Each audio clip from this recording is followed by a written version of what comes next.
চিরদিনই বাঙালিরা একটু পেটুক স্বভাবের হয়।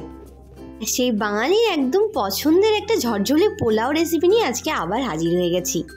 একদম ঝরঝরে পোলাও বানাতে গেলে আমাদের কিন্তু পোলাওয়ের চাল আর জলের মাপটাকে একদম ঠিকঠাকভাবে নিতে হবে। তো তার জন্য তোমরা ভিডিওটা শেষ পর্যন্ত দেখতে থাকো। তো আমি কিন্তু এখানে 4 কাপ চাল নিয়ে নিয়েছি। চালটা নেওয়ার পরে এখানে আমি চালটাকে ভালো করে ধুয়ে নিচ্ছি, যাতে কোনো রকম নোংরা চালের মধ্যে আর না থাকে। চালটা যদি ভিজিয়ে রাখা হয় সেক্ষেত্রে কিন্তু জলের পরিমাণটা আবার অন্যরকম হয়ে যাবে। আজকে আমি চালটাকে ভিজিয়ে রাখছি না, চালটা আমি শুধু ধুয়ে নিয়েই করছি। চালটা ধুয়ে নেওয়ার পরে একটা পরিষ্কার কাপড়ের ওপর আমি কিছুক্ষণের জন্য শুকাতে দিয়েছিলাম। শুকিয়ে যাওয়ার পর কড়াইতে আমি একটু ঘি দিয়ে দিয়েছি। ঘি দিয়ে ওর মধ্যে আমি একটু হলুদ দিয়ে দিচ্ছি। এবার ওই ঘির সঙ্গে হলুদটা মিক্সড করে নিয়ে সেই শুকনো চালগুলোর মধ্যে ওইটাকে আমি মাখিয়ে নিচ্ছি। আমি কিন্তু কোনো পোলাওয়ের মধ্যে আজকে কোনো কালার ইউজ করব না, তাই জন্যই এইভাবে ঘিয়ের মধ্যে হলুদ দিয়ে মিক্সড করে নিলাম।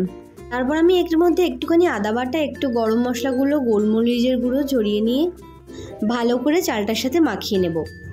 মাখিয়ে কিছুক্ষণের জন্য রেখে দেওয়ার পর এদিকে আমি কড়া বসিয়ে দিয়েছি। কড়ার মধ্যে ঘি দিয়ে দিয়েছি। গরম হওয়ার পরে আমি এর মধ্যে দিয়ে দেবো শুকনো লঙ্কা। শুকনো লঙ্কাটা হালকা করে ভেজে নিয়ে এর মধ্যে আমি গোটা গরম মশলা দিয়ে দেবো। তারপর আমি এর মধ্যে একে একে দিয়ে দেবো কাজু, কিশমিশ। কিশমিশটা আমি আগে থেকে একটু ভিজিয়ে রেখেছিলাম, অল্প সময়ের জন্য ভিজিয়ে রেখেছি, কারণ আমি বেশি কিশমিশ বেশিক্ষণ ভিজিয়ে রেখে আমি পছন্দ করি না খুব একটা, তাই অল্প সময়ের জন্যই ভিজিয়ে রেখেছিলাম কিশমিশটা। তারপর সব কিছু আবার একসাথে একটু ভালো করে মিশিয়ে নিয়ে নেড়ে চেড়ে নিয়ে আমি চালগুলোকে এর মধ্যে দিয়ে দেবো। চালগুলো দেওয়ার পর আমি এর সঙ্গে আবার ভালো করে একটু নাড়িয়ে চাড়িয়ে নেব, একটু হালকা করে ভেজে নেব। এই অবস্থায় কিন্তু আমি গ্যাসের ফ্লেমটাকে মিডিয়ামে রেখেছি। চালটাকে একটু ভেজে নিলে চালটা সহজে আর খুব বেশি সেদ্ধ হয়ে যাবে না, যার জন্য আমি চালটাকে একটু ভেজে নিলাম।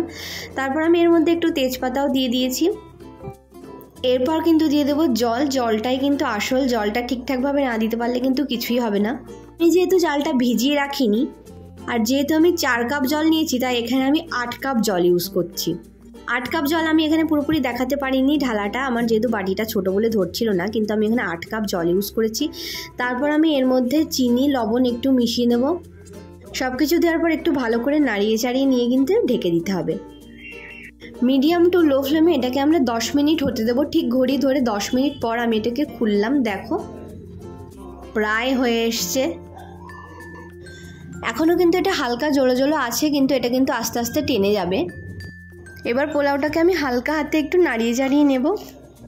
দেখো কিছুক্ষণ পরেই কিন্তু এটা একটু ঝরঝরে মতো হয়ে গেছে। তারপর এটাকে একটু ভালো করে নাড়িয়ে চাড়িয়ে নিতে হবে, নিলেই কিন্তু একেবারে তৈরি হয়ে যাবে বাসন্তী পোলাও। যেহেতু আমি কোনো ফুড কালার এখানে ইউজ করিনি, তাই হয়তো রঙটা হয়তো অতটাও ভালো আসেনি। তোমরা চাইলে ফুড কালার ইউজ করেও খেতে পারো, আবার আমি যেভাবে দেখালাম সেভাবেও কিন্তু করে খেতে পারো, তাতে কিন্তু স্বাদটা কিন্তু একই আসবে। তো এইভাবে তোমরাও চাইলে একদম ঝরঝরে বাসন্তী পোলাও বাড়িতেই তৈরি করে নিতে পারবে। আর এই পোলাও কিন্তু নিরামিষ দিনে বা আমিষ দিনে মাংসর সাথে কিংবা আলুর দম যে কোনো কিছুর সাথে কিন্তু খেতে পারো তোমরা। আমি কিন্তু আজকে মুরগির মাংসর সাথে পোলাওটা নিয়ে নিয়েছি। তো তোমরাও এভাবে বানিয়ে খেতেই পারো। ভিডিওটা ভালো লাগলে চ্যানেলটিকে সাবস্ক্রাইব করে পাশে থেকো আর লাইক কমেন্ট করতে একদম ভুলো না। ধন্যবাদ।